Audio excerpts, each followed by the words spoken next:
Pensa só, e se uma única palavra, numa das histórias mais conhecidas do mundo, tivesse sido entendida de forma errada por séculos?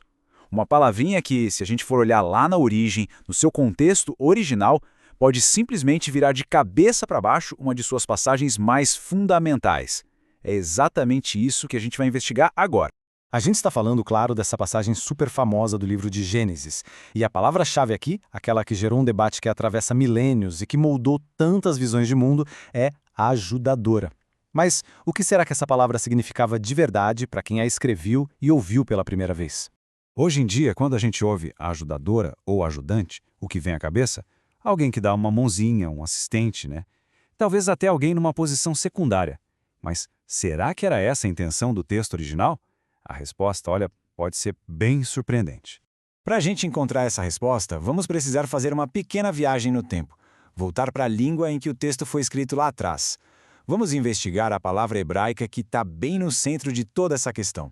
E essa palavra é ezer. É aqui que a história começa a mudar. E muda muito. No hebraico bíblico, ezer não tem nada a ver com ser um assistente ou um subordinado. Pelo contrário, a palavra carrega um peso enorme, uma ideia de força, de socorro, de uma intervenção que é decisiva. Pensa em ações bem fortes. A essência de uma ezer é resgatar do perigo, intervir para salvar. Imagine estender a mão para levantar alguém que está caindo. A ideia não é de submissão, de jeito nenhum. É de um resgate fundamental, vital. Agora, olha que interessante essa comparação para deixar tudo mais claro. Não estamos falando de uma ajuda simples, do tipo, me ajuda a levar as compras. O significado de ezer está muito mais perto da imagem de um bombeiro entrando num prédio em chamas para salvar alguém. É uma ajuda que muda o rumo da história, que muda um destino. E se ainda existia alguma dúvida sobre o poder dessa palavra, a prova mais forte vem de um lugar que a gente nem imagina, o jeito que ela é usada para descrever a figura mais poderosa de todo o texto. E isso muda tudo. Então, aqui está o ponto-chave, a grande virada para entender tudo isso. Ezer não é só uma palavra forte. É um termo usado várias e várias vezes no texto para descrever ninguém menos que o próprio Deus. Olha só esse exemplo do livro de Salmos.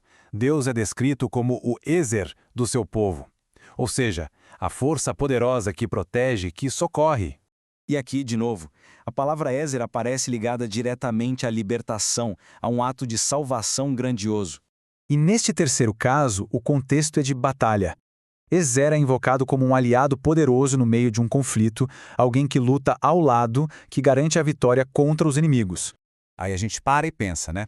Se Ezer é um título que serve para Deus, um ser de poder supremo que intervém e que salva, faz algum sentido traduzir essa mesma palavra como assistente ou subordinada quando ela é usada para mulher em Gênesis? A pergunta meio que se responde sozinha. Mas vamos além, porque a análise fica ainda mais profunda. Não para só em Ezer. A frase completa em hebraico nos dá ainda mais clareza, principalmente quando a gente pensa nas palavras que o autor escolheu não usar. A frase inteira é ezer kenego. E essa segunda palavra, kenego, é tão importante quanto a primeira. Ela significa correspondente a, ou de forma mais literal, face a face com. Isso mostra uma relação de igual para igual, de parceria e não de hierarquia. Alguém que está no mesmo nível, posicionado em frente, e não atrás ou abaixo. Isso nos leva a uma questão bem importante sobre a intenção do autor. Se a ideia era descrever uma serva ou uma subordinada, o hebraico tinha palavras para isso. Então, por que essas palavras não foram usadas? E esta tabela mostra a escolha de forma brilhante. A palavra para servo ou escravo, ebed, era super comum usar em toda a Bíblia. Moisés, por exemplo, é chamado de ebed do Senhor. Mas essa palavra não foi usada para mulher em Gênesis. A escolha por ezer kenegdo foi muito bem pensada, foi deliberada e cheia de significado. Então, vamos juntar tudo isso. O que aparece quando a gente encaixa todas essas peças do quebra-cabeça, tanto da língua quanto do contexto? A jornada fica bem clara, né? A gente sai daquela ideia de uma simples assistente, passa pela descoberta de Izir, começa a força de resgate e chega no quadro completo, em Izir Kenegal, uma parceira forte, de igual para igual, fundamental para uma missão. Com base em tudo isso, fica óbvio que a visão mais comum estava equivocada. O papel que está sendo descrito ali não é o de um acessório, nem o de alguém para ajudar nas tarefas de casa. Não é um plano B. Muito pelo contrário. O papel é o de uma força vital, uma resgatadora, uma parceira essencial. Ela é apresentada ali como a solução para um problema fundamental. E esse é o ponto. A frase "não é bom que o homem esteja só" não estava apontando para a falta de alguém para ajudar no trabalho. Apontava para um estado de solidão, de algo incompleto, que só podia ser resolvido por uma parceira com força e status correspondentes. Isso tudo nos deixa com uma reflexão final, né? Redescobrir o poder de uma única palavra pode mudar, de forma radical, o jeito que a gente entende uma história de milênios.